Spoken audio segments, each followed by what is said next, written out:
Dans le village tranquille de paisibles ruisseaux vivait le vieux maître Phen. Son âge était un mystère aussi profond que le fond de ses tasses de thé. Sa maison n'était pas une simple cabane, mais un merveilleux capharnaüm où les bocaux luminescents cohabitaient avec des livres anciens qui semblaient chuchoter entre eux.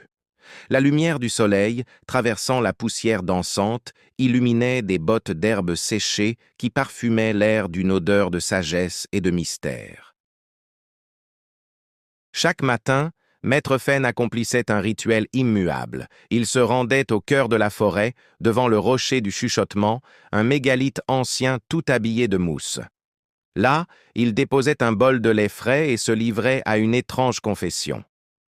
« Rocher sourd, disait-il, mes rhumatismes composent aujourd'hui une symphonie désagréable, et ce thé, il est bien trop chaud. » Il déversait ainsi ses tracas du jour, croyant s'adresser à un esprit invisible. Un été, une terrible sécheresse s'abattit sur la vallée. La terre se fendilla, la rivière se vida de son eau et les champs jaunirent. Les villageois, le visage marqué par l'inquiétude et la chaleur, se rassemblèrent devant la hutte de Maître Phen. « Maître !»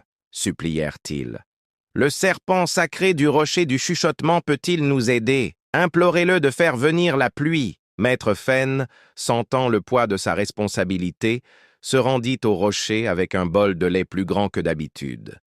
Sous un ciel implacablement bleu, il prit une pause dramatique. « Ô grand esprit des forêts !» tonna-t-il, sa barbe flottant au vent. « Vois la misère de ton peuple. Les choux de Dame Ming sont tristes et les enfants ont soif. Nous avons besoin de pluie, une bonne pluie douce, bienfaisante. » Il était à la fois solennel et, sans le savoir, un peu ridicule. La pluie arriva, aussi douce et précise que demandée. Mais Maître Phen, en sage avisé, trouva la ponctualité de l'orage suspecte.